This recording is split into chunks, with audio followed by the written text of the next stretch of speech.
iniisip na yung pressure dahil ako yung nanalo nung past season. Masaya na ako. Masaya na ako. Pero kaka-proud kay Laika at kay Darren? Super, super proud. Recently, nagkasama po kami ni Laika sa tour ko sa Canada, concert tour ko sa Canada. Pakalaki ng improvement ng bata. Everything, no? Pati yung gali niya, kasi si Laika, alam naman po natin yung the kind of environment na she grew up in, di ba?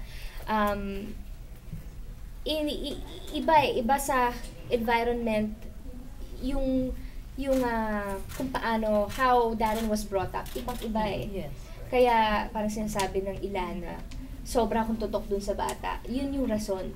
And Darren has always been, talagang amazing. Diba? Hindi, yung kanyang training, nandoon eh. Very polished na yung bata. At recently, itong, kailan ba yung concert, birthday 29. concert ni Darren? May 29, nandoon ako, na-witness ko na.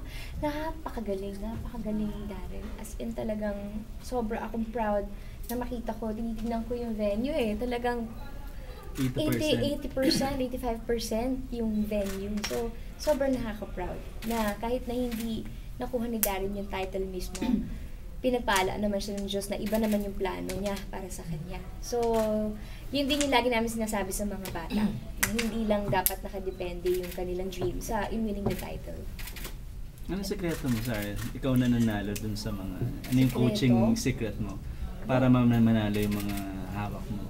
Wala naman pong sikreto.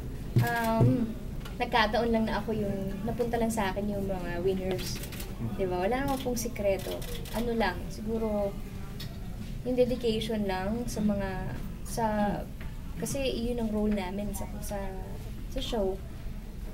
Talagang mag-mentor, tulungan, mahubog yung talento, yung boses ng mga bata in the best way that we can. Diba? So, yun lang po. Sarah, kasi diba yung mas na-amaze kayo dun sa first batch ng kids. Ngayon ba mas picky na kayo? Or paano na ngayon yung mas mahigpit na sa screening as judges? As mentors? Hindi kasi kami, personally, parang hindi kami pwedeng maging sobrang stricto. Mm-hmm. Kasi mga bata sila eh. Dapat you always, parang you go for yung potential, di ba? Kasi kaya nga kami nandito para tulungan silang mag-improve, mahanap yung boses nila, kung ano bang style na gusto nila. Yun. So okay lang yung mga pitch problems in the beginning, ganyan, Kasi walang kaso yun. normal lang yun eh. Nga eh, di ba? So, okay lang yun. As long as nandun po yung potential at saka yung talagang passion ng mga bata. Sarah, nabanggit nga kanina sa'yo galing si Darren tsaka si Laika. Affected ka ba pag sa ganitong kaaga iniintriga silang dalawa, kinukumpara sila sa career nila? Yes. Opo. Anong masasabi mo? Oo, kasi naging coach nila ako eh. At parte ako nung issue na yun. Kasi di ba, parang na-misinterpret ako ng mga tao eh sa isang pag-campaign ko sa mga bata. So, yun, kaya lagi kong paulit-ulit ako nagsasabi na kung gaano ko ka-proud sa achievements ni Darren, sa achievements ni Laika, kung paano ako naniniwala sa talento ni Laika. Kasi hindi naman siya all about yung hirap lang ng buhay. Pinakita din ng bata na deserving din siya, na may talento din yung bata. So, nagkataon lang na siguro nakita ng Diyos ng mga tao na mas kailangan ng bata yung prize.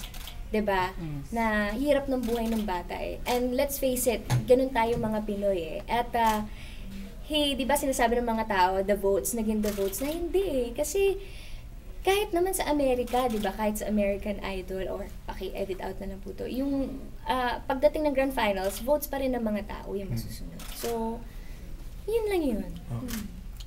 Kamusta kayo ni Leia at saka ni Bamboo ngayon sa sa blinds? Medyo kanina, di ba, sinasabi na yung, see if you can outdo me. See if you can outdo me. Matatapang yung gilid. English me. Eh, syempre, wala tayong magagawa kundi masanay na lang makinig. Kung nag-uusap sila, di listen na lang ako. Tapos pag may na-pick up, di uulitin ko. Karot-karot lang ang style dyan, di ba?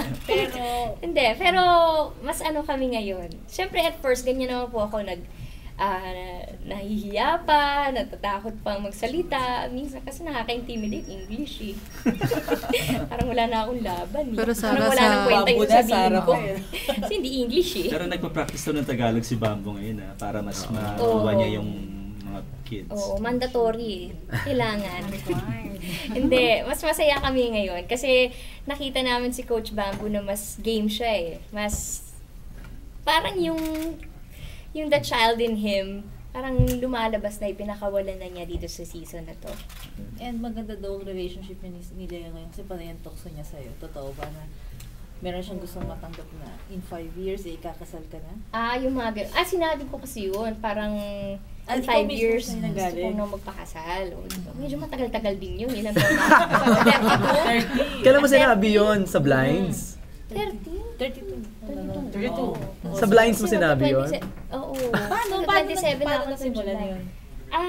Nakalimutan ko na eh. Basta something na about marrying, may song na about marry me, parang marry me, ganun-ganun. Mga ganyan po. Ito naman kailangan game lang kami, di ba? Nandito naman kami mga coaches na talagang prepared na mag-alaskahan. Na ako, syempre, medyo napagsasabihan na lumaban daw ako. So pag nanood kayo, baka mapaganong kayo sa akin. Kasi talagang tinatry ko ang best kong lumaban. Pero diba? sa Miss Lea, nalalabang ka. Walang pikunan. Wala po. Pero yun talaga yung marrying stage. Gano'n yung ka 5 seryoso years. doon yung 5 years na yun? Gusto Ayun? mo? Seryoso ba yun o joke? Or half?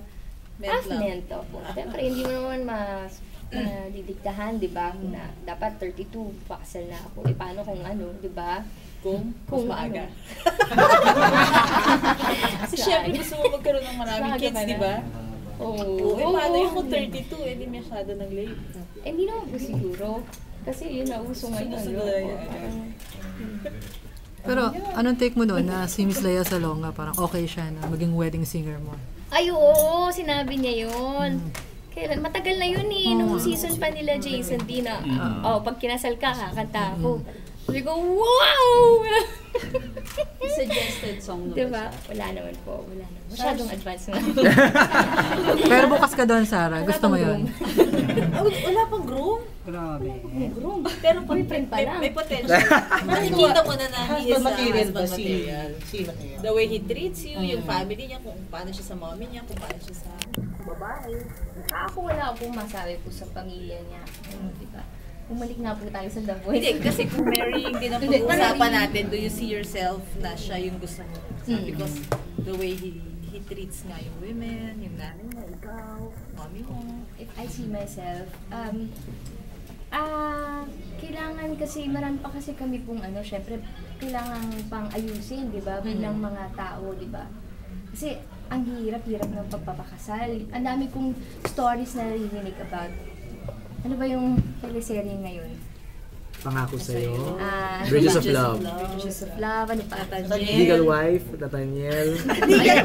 Passion Passion de amor, ano gusto? Nasaan ka na kailangan kita? Oo, alam natin po kung gaano ka. Hindi pala mga teleserye, pero yung mga totoong pangyayari sa buhay ng mga malalapit sa buhay ko. Tama ba yung sentence ko? Yung mga sitwasyon na hindi talaga biro-biro ang pagpapakasal ko. Diba? So, kaya yung iba parang mas pinipili na mag-isa na lang sila. Diba? So, pero syempre, kung ano yung kaloob pa rin ng Diyos. Diba? Pero sorry, Bumalik nga po tayo sa Sorry, parents. The Voice. Umibigat yung usapan.